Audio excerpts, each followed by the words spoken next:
My fiancée ran out of our wedding after her ex crashed it yelling, "Come back to me." I told guests, "Open bar, party continues." 72 hours later, she called crying after he'd rejected her and taken her car. When she begged to come home, I, 31 male, was standing at the altar. My fiancée, 29, was halfway down the aisle. Everything was perfect. The flowers, the music, 200 people watching. My mom crying happy tears. Her dad walking her toward me with this proud look on his face. Then the doors at the back crashed open. Her ex-boyfriend came sprinting down the aisle like his life depended on it. Full on running. People gasped, turned around. Her dad stopped walking. My fiancée froze. The ex slid to a stop right in front of her. Didn't even look at me. Just stared at her like I didn't exist. "Don't do this," he said, breathing hard. "Please, I made a mistake, a huge mistake. I love you. I've always loved you. Come back to me." Dead silence in the entire church. I'm talking, you could hear someone's phone vibrate in their purse. I just stood there, waiting for her to tell him to get lost, to say she loved me, to do literally anything normal. She didn't. "I can't let you marry him," her ex kept going. "I know I screwed up. I know I wasn't ready before, but I am now. Everything you wanted. Marriage, kids, the whole life. I'm ready. Just don't do this. Choose me." My fiancée's hands were shaking, the bouquet trembling. She looked at me, then back at him, then at her dad. I don't." Her ex grabbed her hand. "You know what you want. You've always known. It's me. It's always been me." And she just crumbled, like everything we'd built together meant nothing. She looked at her dad. "I'm sorry." Barely a whisper. Dropped the bouquet. Turned toward her ex. "Let's go," he said. "Right now, before you change your mind. I need to think." "No thinking, we're leaving." And they left. Walked back down that aisle, out the doors, gone. The church exploded. Her mom screaming, my mom crying different tears now, people yelling. Her dad just stood there holding the bouquet she dropped, looking like someone had shot him. I finally moved, stepped down from the altar. My best man grabbed my shoulder. "Holy shit, man. What do we—" I walked to the microphone. Everyone went quiet. "So," I said, "that happened." Nervous laughter rippled through the crowd. "Here's the thing, I paid for a venue, an open bar, a band, really good food, and it's all non-refundable." Paused, looked around. "So screw it, we're having a party anyway. Reception venues ready, bars open, let's go celebrate. I don't know. My freedom." More laughter, real this time. My best man started clapping, then my brother, then more people. The whole church started clapping and cheering. Her family looked horrified. Her mom tried to approach. "I'm so sorry, I don't understand what she's—" "Save it," I said. "I've got a party to throw." Walked right past her. The reception was insane. People got wasted. The band played every high-energy song they knew. My cousins did shots. My uncle gave a toast about dodging bullets. Someone started a limbo contest. I ate my half of the wedding cake. Drank good whiskey. Danced with my mom to what was supposed to be our mother-son dance. "You okay, baby?" she asked. Honestly, yeah, I'm good. And I was. Weirdly, genuinely good. Around midnight, still at the reception, my phone buzzed. Text from her. "I'm so sorry. I don't know what happened. Can we talk?" I stared at it, thought about responding. Then I put my phone away and went back to dancing. Update 1. Woke up the next morning with a brutal hangover. My best man had crashed on my couch. We ordered breakfast and tried to process the previous day. "Dude, you're like a folk hero now," he said, scrolling his phone. "People are still posting about it. Someone made a meme." "A meme?" He showed me. It was a picture of me at the microphone with text. "When life gives you a canceled wedding, throw the party anyway." I laughed. Probably shouldn't have, but I did. My phone had been going off all morning. I finally checked it. 53 messages. Mixed support from my people and panic from hers. Her mom had left multiple voicemails. I listened to one. "Please call me. She made a terrible mistake. She's devastated. Her ex has always manipulated her. You know that. Please, she loves you. Don't give up on her." Then her sister. "Seriously? You're just not gonna answer?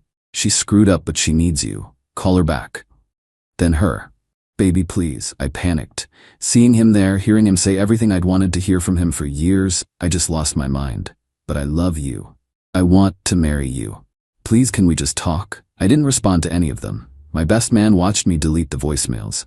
"You're really just done?" She ran out of our wedding, in front of everyone we know, with her ex-boyfriend. What's there to talk about? Fair. That's when my phone rang. Her number. I sent it to voicemail. Rang again immediately. Voicemail. Third time, I answered. What? Oh, thank God. She was crying. Please, I need to see you. I need to explain. Explain what? It was a mistake. I was overwhelmed and he caught me off guard and I just... Where are you? I'm at a hotel. He got us a room to talk, but you're at a hotel with your ex, the day after you left me at the altar. It's not like that. We didn't do anything. We just talked all night and I realized I don't want him. I want you. Cool story. Don't do this. Don't be cold. I know I hurt you, but you didn't hurt me. You humiliated me. There's a difference. I'm sorry. I'm so sorry. I'll do anything. Where's your car? Pause. What? Your car. Where is it? He drove us here. In his car. So where's yours? At the venue still, I think. Or maybe he moved it. I don't know. Why does that matter? Just curious. So you're stranded. Kind of.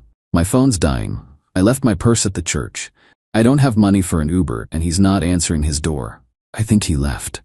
I almost laughed. Actually had to bite my lip to stop. So let me make sure I understand. You ditched me at our wedding to be with your ex, who then ditched you at a hotel. And now you're calling me to come rescue you. I know how it sounds. It sounds exactly as pathetic as it is. Please, can you please just come get me? Then we can talk about everything. I just need to get home. Home? You mean the apartment you were supposed to move out of? The one I've already started packing up because we were supposed to move into our house? Silence. The house, I continued. The one I bought. The 3-bedroom one I've been renovating for months as a surprise. The one that's in my name only because I bought it before I proposed. That house. I forgot about that. Yeah, you forgot a lot of things. Like your commitment, your vows, your dignity. You're being mean.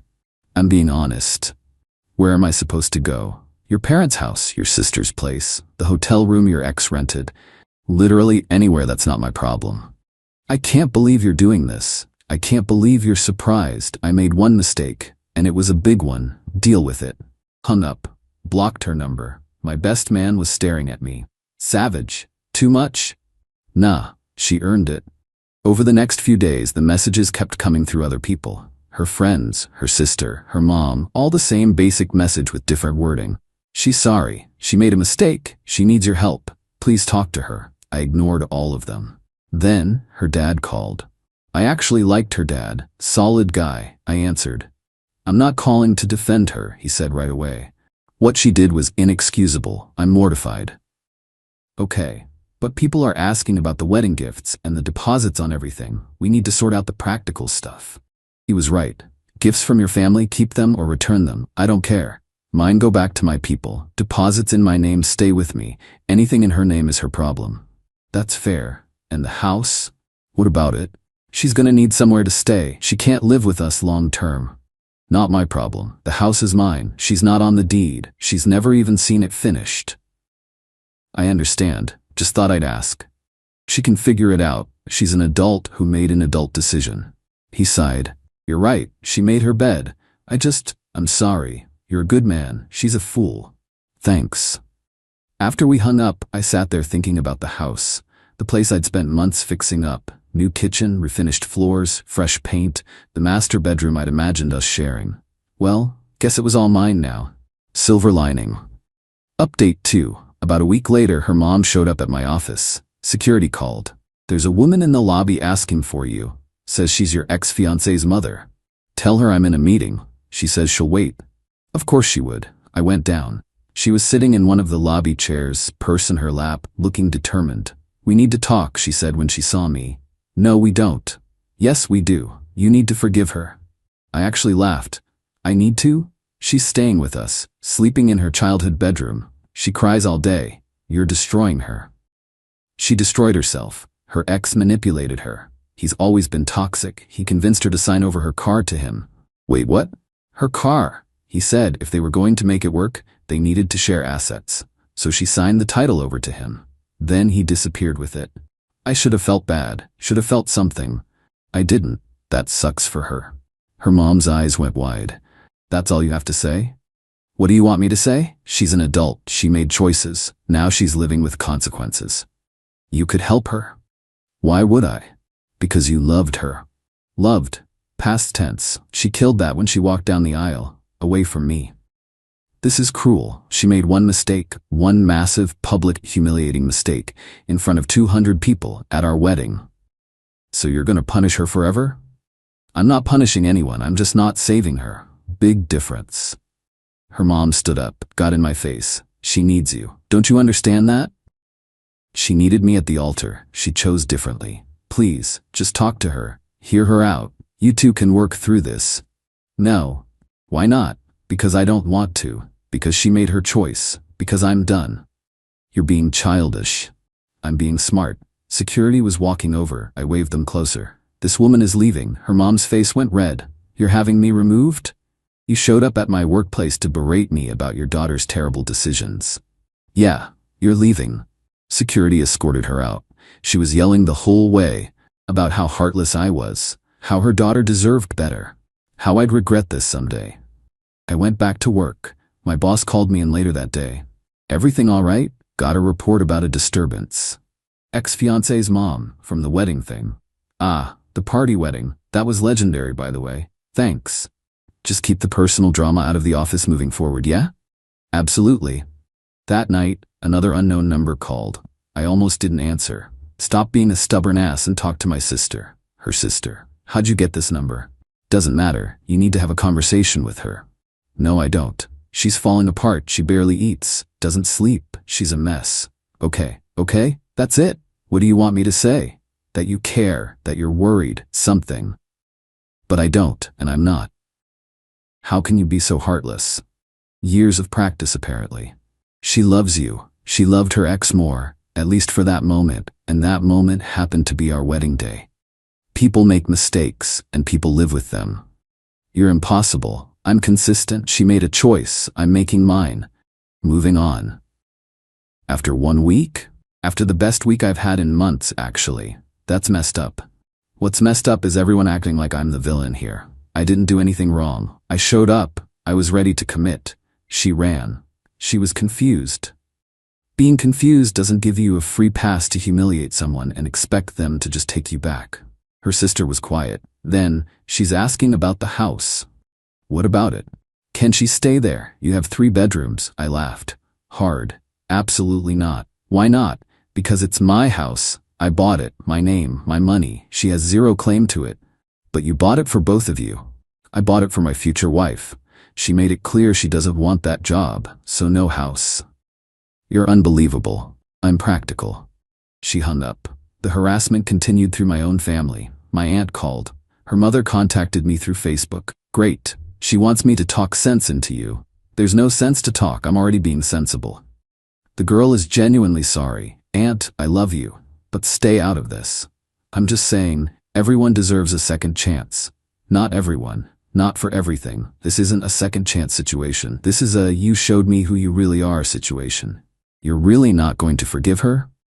Nope. Ever? Can't see that happening, no. My aunt sighed. All right, I'll let them know I tried. After that call, I really thought about it. Everyone pushing. Everyone saying I should forgive her. Be the bigger person. Give her another chance. But why? She didn't make a small mistake. She didn't forget our anniversary. She didn't accidentally hurt my feelings. She made a calculated choice. Heard her ex say the magic words and threw away 3 years. Our future. Our plans. Everything. In front of everyone. And now that it blew up in her face, I was supposed to what? Take her back? Pretend it never happened? Hell no. I texted my best man. Beer? Always. We met at our usual spot. I filled him in on the week's greatest hits. They're relentless, he said. Yeah. You wavering at all? Not even a little bit. Good, because if you took her back, I'd have to disown you as a friend. I laughed. Not happening. I'm actually happy. Is that weird? That you're happy not marrying someone who abandoned you at the altar? That's called having a brain. We drank to that. My phone buzzed. Unknown number. I answered. Put it on speaker so my best man could hear. This is getting pathetic. Please, her voice, crying. Please just talk to me. Just once. Let me explain everything. Then if you never want to see me again, I'll accept it. But please, I'm begging. Where are you getting all these phones? Friends, family, people at coffee shops. I don't care. I just need you to listen. I've heard plenty. No, you haven't. You don't know what it was like. He showed up and said everything I'd waited years for him to say. Everything you knew I wanted to hear. And I panicked. I thought it was my last chance. It was your last chance at a good life, and you blew it. I know I did, and I hate myself for it. I can't eat, can't sleep, I'm miserable. Good, she gasped. Actually gasped. How can you say that? Because you should feel miserable. You did something horrible, you should feel horrible. I do, that's what I'm trying to tell you. Great, feel bad, learn from it, move on, like I am. You're really not gonna forgive me? Ever? Can't imagine any universe where that happens. What if I could prove I love you? What if I could show you it was just temporary insanity? Doesn't matter, the damage is done, permanently. So 3 years, just gone, like that. You threw them away, not me. Own it. I hate you, she whispered. No, you hate yourself, there's a difference. Hung up, blocked another number. My best man raised his beer. Ice cold, man. I'm just done being the nice guy who gets stepped on. Took you long enough. We closed down the bar that night, and I felt better than I had in months. Final update. Things got weirder before they got better. My ex apparently decided on one final grand gesture. Showed up at my house, the house she'd never been to, the one I'd been renovating in secret as a wedding surprise. I wasn't home, out with friends, but my neighbor called. Hey, there's a woman on your porch, been sitting there for hours, says she's your fiancée. She's not. If she doesn't leave in the next 10 minutes, call the cops. You sure? Positive. Cops showed up. She tried explaining that we were supposed to get married, that it was a misunderstanding, that I was being unreasonable. They told her it was private property. She needed to leave. She refused. They threatened to arrest her for trespassing. She finally left, but not before taping a note to my door. I found it when I got home. 5 pages, front and back. All about her regrets, how sorry she was, how she'd spend the rest of her life making it up to me, how she'd do anything for another chance. I read it all, every word, then threw it in the trash, didn't respond, didn't acknowledge it, just tossed it and went to bed. A week later, some mutual friends tried an intervention. Invited me to what I thought was a normal hangout. Showed up and there were like 10 people sitting in a circle, looking at me with pity. What's this? Her best friend stood up. We're here because we care about you both, and we think you need to hear her side. My ex was in the corner. Red eyes, looking miserable. I looked around the room. Did she tell you what happened? Yes, and we understand you're hurt. Did she tell you she ran out of our wedding? At the altar, to be with her ex-boyfriend, in front of 200 people? Uncomfortable silence. Did she mention that part? No one said anything. And you're all here to tell me I should forgive that? Because she's sad? One of my friends cleared his throat. We just think maybe you should talk to her, that's all. I'm good. I headed for the door. She jumped up. Wait, please, just 5 minutes. No. Why not? Because I don't owe you anything. But I love you. You loved him more, you proved that. That's not fair. Fair? You want to talk about fair? How fair was it to make me stand at an altar while you ran off with another man? I made a mistake. Yeah, a permanent one. I walked out, lost a few friends that day. Didn't care. If they couldn't see how messed up her actions were, they weren't real friends. The harassment finally stopped after her dad called me one more time. I told her she needs to stop, he said. This has gone too far. I'm ashamed of her. Thanks, she's moving away. New job, new city, fresh start. Good for her. She wanted me to tell you she's sorry. One last time. Okay, that's all? What else is there? You're handling this well. I don't have a choice. Be bitter or move forward. I'm choosing forward. Smart. I really am sorry about everything. Me too. But honestly, I'm also grateful. Grateful? Better to find out who she really is now than after marriage, after kids, after our lives were completely tangled. That's a healthy way to see it. It's the only way. After that, things finally went quiet. No more messages, no more ambushes, no more 5-page letters, just silence. I finished the house, moved in, got a dog, a rescue lab mix who's way more loyal than my ex ever was. Started dating again after a few months, and I'm good. Actually, genuinely good. The wedding that wasn't ended up being the best thing that could have happened. I didn't marry someone who couldn't commit. Someone who'd always wonder, someone who'd bail when things got real. People still talk about it. That wedding where the bride ran off and the groom threw a party anyway. Yeah, That was me. And I'd do it exactly the same. Heard through mutual friends that my ex is struggling in her new city. Job's okay, but not great. Living in a tiny apartment. Still single, still miserable about everything. Her ex, the one she left me for, posted on social media that he's engaged to someone else. She saw it. Apparently she lost it completely. Karma's real. As for me, I've been seeing someone for a few months now. She's incredible, smart, funny, knows what she wants, and she thinks the whole wedding story is hilarious. You turned a disaster into a party, she said when I told her. That's the most attractive thing I've ever heard. We're taking it slow, no rush. But she already told me, if we ever get married, I'm not running anywhere. You're stuck with me. Good, I said, because I'm not planning another impromptu party. She laughed, and I realized something.